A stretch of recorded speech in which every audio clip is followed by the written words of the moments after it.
వ్యాసం వ్యాసకరం వందే మునిం నారాయణం స్వయం యతః ప్రాప్తకృపా లోకా లోకా ముక్తా కలేర్గ్రహాత్ యస్య తుండాచ్యుతశ్చ్యుతో రాజతేయం రసాత్మకః తమచ్యుతకథా కుంజే సుకూజంతం శుకం భజే.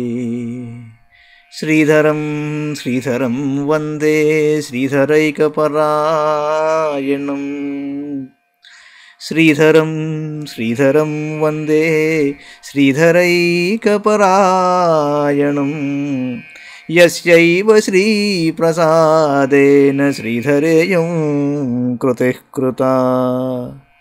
రాధా భక్తిర్హరేర్జ్ఞానం తాభ్యాం యా చ సమన్వితా తాం శ్రీభాగవతీం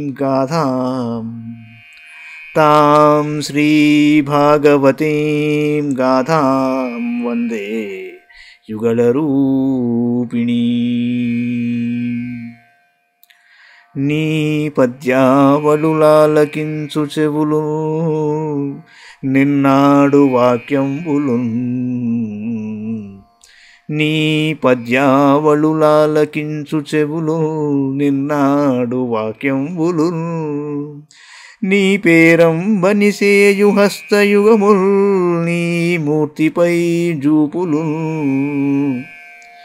నీ పాదంబుల పొంత మ్రొక్కు శిరముల్ నీ సేవపై జిత్తముల్. నీపై బుద్ధులు మాకు నిమ్ముగరుణలు. నీపై బుద్ధులు మాకు నిమ్ముగరుణలు. నీరేజ పత్రేక్షణ నీరేజ పత్రేక్షణ.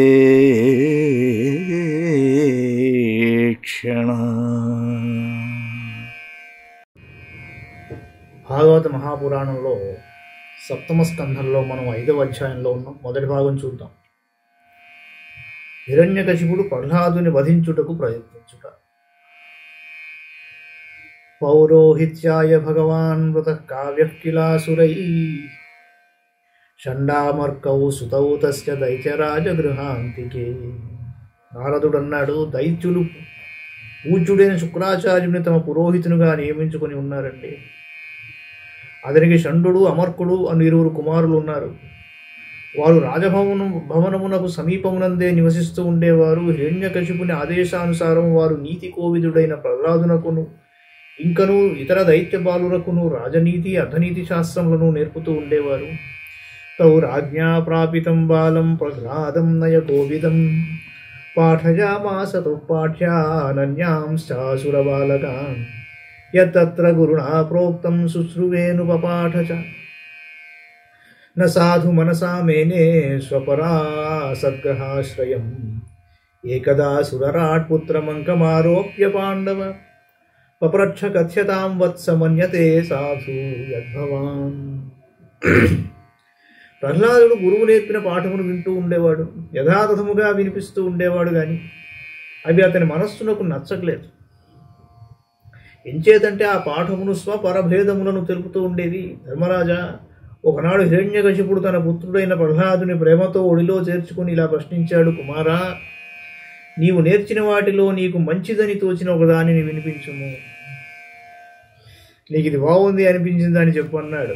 ప్రహ్లాదుడు అన్నాడు, తత్సాధు మన్యే సురవర్య దేహినాం సదా సముద్విగ్న ధియామసగ్రహాత్ హిత్వాత్మపాతం గృహమందకూపం వనంగతో యద్ధరిమాశ్రయేత. ప్రహ్లాదుడు అన్నాడు, నాయనా, ఈ జగత్తున మానవులు నేను నాది అను మాయలోబడి మిథ్యా విషయములను పట్టుకుని సర్వదా ఉద్విగ్నులవుతూ ఉంటారు. ఇదే వారి అధఃపతనమునకు మూల కారణము అని నేను అనుకుంటాను అన్నాడు. గృహము గడ్డితో కప్పబడిన అంధకారమయమైన బావి వంటిది. జనులు దానిని త్యజించి వనములలో సాధు పురుషుల సాంగత్యమును నెరపుచూ శ్రీహరిని శరణు వేడుటయే మేలు అన్నాడు. నారదోవాచ శ్రుత్వా పుత్రగిరో దైత్య పరపక్ష సమాహిత జహాస బుద్ధిర్బాలానాం భిద్యతే పరబుద్ధిభిః సమ్యగ్ విధార్యతాం బాలో గురువేః ద్విజాతిభిః విష్ణుపక్షైః ప్రతిచ్ఛన్నైర్న విద్యేతాస్య ధీర్యథా గృహమానీతమాహూయ ప్రహ్లాదం దైత్యయాజకాః ప్రశస్య శ్లక్ష్ణయా వాచా సమపృచ్ఛంత సామభిః వత్స ప్రహ్లాద భద్రం తే సత్యం కథయ మామృషా బాలానతి కుతుస్తుభ్యమేష బుద్ధి విపర్యయః బుద్ధిభేదః పరకృత ఉతాహోతే స్వతో భవత్ భణ్యతాం శ్రోతు కామానాం గురూణాం కురునందన గురూణాం కులనందన. నారదుడు అన్నాడు, ప్రహ్లాదుని నోట తన శత్రువుల యొక్క ప్రశంసను విని హిరణ్యకశిపుడు బిగ్గరగా నవ్విలా అన్నాడు, శత్రుపక్షపాతము గలవారు బాలుర బుద్ధులను వక్రమార్గమును పఠిస్తూ ఉంటారు. గురువుగారి ఇంటిలో కొందరు విష్ణుపక్షపాతము గల బ్రాహ్మణులు మారువేషములతో నివసించుచున్నారని నేను అనుకుంటున్నాను. ఈ బాలుని బుద్ధి అపమార్గము పట్టకుండా చక్కగా శిక్షణ గడపవలను. దైత్యులు ప్రహ్లాదుని మరల గురువు ఇంటికి చేర్చారు. అప్పుడు వారు ప్రహ్లాదుని బుజ్జగిస్తూ మధురంగా ఆయన వచనములను పలికారు, అనునయ వచనములను పలికారు. కుమారా ప్రహ్లాద, నీకు శుభముగాక. నిజం చెప్పు, నీ బుద్ధి ఇలా ఎలా వక్రించినది? ఇతర బాలువుల బుద్ధి ఇలా లేదు కదా. వంశోద్ధారగా నీ బుద్ధిని ఇతరులు ఎవరైనా ఇట్లు వక్రమార్గమును పట్టించారా? లేక సహజముగానే నీకు తోచినదా? గురువులమైన మేము తెలుసుకుని కోరుచున్నాము, తెలుపుము అన్నారు. ప్రహ్లాదోవాచ పరస్వశ్చేత సద్గ్రాహ పుంసాం జన్మాయయా కృతః విమోహితధియాం దృష్టస్తస్మై భగవతే నమః. పరస్వశ్చేత్య సద్గ్రాహః పుంసాం జన్మాయయా కృతః విమోహితధియాం దృష్టస్తస్మై భగవతే నమః. స యదానువృతః పుంసాం పశుబుద్ధిర్విభిద్యతే పశుబుద్ధిర్విభిద్యతే అన్యయేష తథాన్యోహమితి భేదగతా సతీ. ప్రహ్లాదుడు అన్నాడు, భగవంతుని మాయకు వశులైన మనుష్యుల యొక్క బుద్ధి మోహగ్రస్తమవుతూ ఉంటుంది. దాని వలన వారు స్వపరభేదములకు లోనవుతూ ఉంటారు. అట్టి మాయాధీశుడకు ఆ భగవంతునకు నమస్కారం. పశుబుద్ధి కారణంగానే మానవులకు ఇది నేను, ఇది నాకంటే నువ్వు వేరైనది అని భేదబుద్ధి కలుగుతుంది. భగవంతుని కృప కలిగిన వాడు ఈ పశుబుద్ధి, భగవంతుని కృప కలిగిన నాడు ఈ పశుబుద్ధి తొలగిపోతుంది. స ఏష ఆత్మా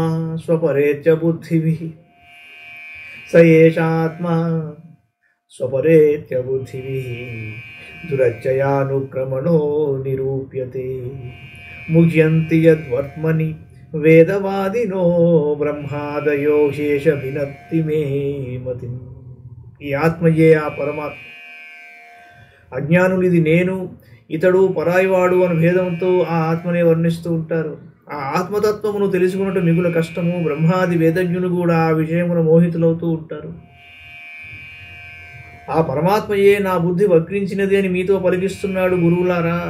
అయస్కాంతము వైపు ఇనుము స్వయంగా ఆకర్షింపబడుతుంది. అలాగే చక్రధారి అయిన ఆ శ్రీహరి వైపు నా మనస్సు తనంతట తానే భక్తి ప్రపత్తులతో ఆకృష్టమైనది. ఒకరు తీసుకెళ్ళాలా ఏమిటి?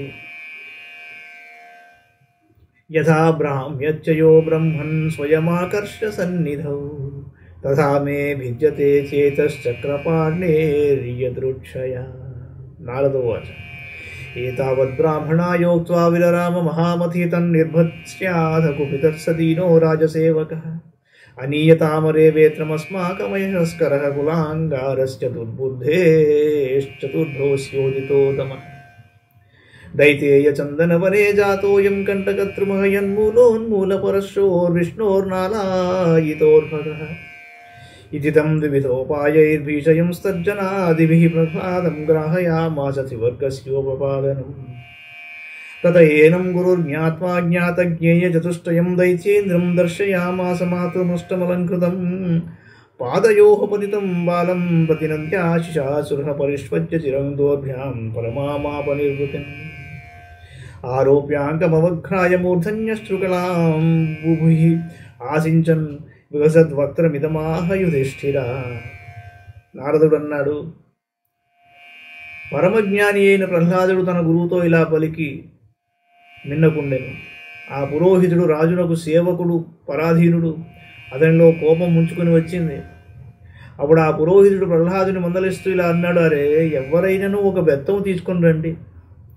ఈ బాలుడు మా కీర్తికి కళంకము తెస్తున్నాడు, తమ వంశమునకు చిచ్చు పెడుతున్నాడు. ఈ దుర్బుద్ధిని బాగు చేయుటకు చతురుపాయములలో 4వది అయిన దండనయే సరి అయినది.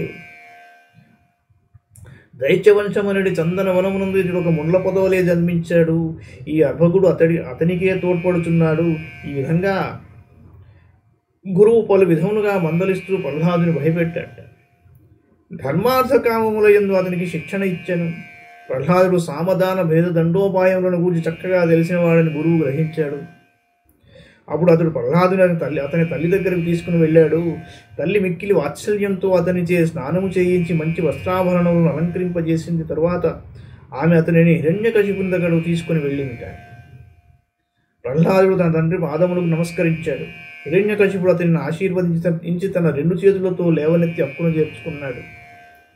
ఆ సమయమున ఆ దైత్యరాజు యొక్క హృదయం ఆనందంతో నిండిపోయింది. ధర్మరాజా, హిరణ్యకశిపుడు ప్రసన్నముఖుడైన ప్రహ్లాదుని తన యొడిలోనికి చేర్చుకుని శిరమును మూర్ఖనని అతని నేత్రముల నుండి జాలువారిన ఆనందాశ్రవులు ప్రహ్లాదుని శరీరమును తడిపేశాయి. పిమ్మట అతడు తన పుత్రునితో ఇలా అన్నాడు, హిరణ్యకశిపుడు వాచ ప్రహ్లాదానుచ్యతాం తాత స్వధీతం కించిదుత్తమం. ప్రహ్లాదానుచ్యతాం తాత స్వధీతం కించిదుత్తమం. కాలే నైతావతా యుష్మన్ యదశిక్షద్గురోర్భవాన్. చిరంజీవి, ప్రహ్లాద, ఇంతవరకు గురువునొద్ద నీవు అభ్యసించిన విద్యలో శ్రేష్టమైన విషయమును వివరింపుము. ప్రహ్లాదోవాచ శ్రవణం కీర్తనం విష్ణోః స్మరణం పాదసేవనం. శ్రవణం కీర్తనం విష్ణోః స్మరణం పాదసేవనం. అర్చనం వందనం దాస్యం సఖ్యమాత్మనివేదనం. తండ్రి, శ్రీ మహావిష్ణువును సేవించుటకు భక్తి మార్గములు 9 ఉన్నాయి.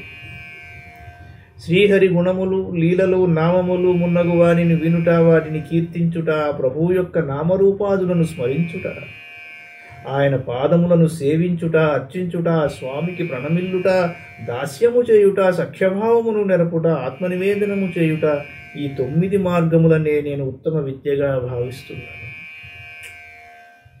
దీనినే నవవిధ భక్తి అని వ్యవహరిస్తారు.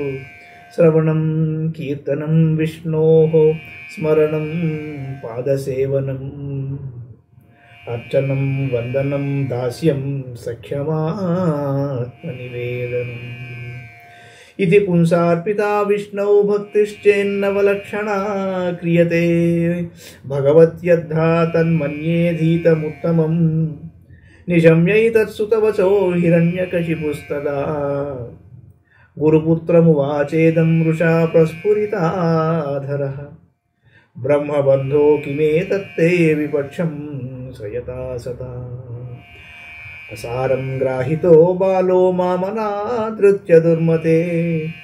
సంతి సాధవో లోకే దుర్మైత్రాశ్చద్మవేషిణః. తేషాముతేద్యఘం కాలే రోగః పాతకినామివ. ప్రహ్లాదుని వచనములను వినగానే హిరణ్యకశిపుడు క్రోధావిష్టుడయ్యాడు. పెదవులు వణికిపోయాయి. గురుపుత్రునితో ఇలా అన్నాడు, ఓరే బ్రాహ్మణాధమా, నీవు కుబుద్ధివి. ఇదేనా నీవు నేర్పిన విద్య? నన్ను ఏమాత్రము లక్ష్య పెట్టక మా కుమారునకు ఇట్టి సారరహితమైన విషయములు నేర్పావు. నీవు నా శత్రుపక్షమును వహించినట్లున్నది. లోకములో మిత్రుల వలె నటించుతూ శత్రువుల కార్యములు నెరవేర్చు దుష్టులకు కొదువు లేదు. కానీ రహస్యంగా పాపకృత్యములు నొచ్చిన వారి పాపములు సమయము వచ్చినప్పుడు రోగముల రూపములలో బయటపడినట్లు ఈ దుష్టాత్ముల దుర్బుద్ధి ఏదేని ఒక సమయమున బహిర్గతము కాక తప్పదు అన్నాడు హిరణ్యకశిపుడు. తర్వాతి భాగం రేపు చూద్దాం.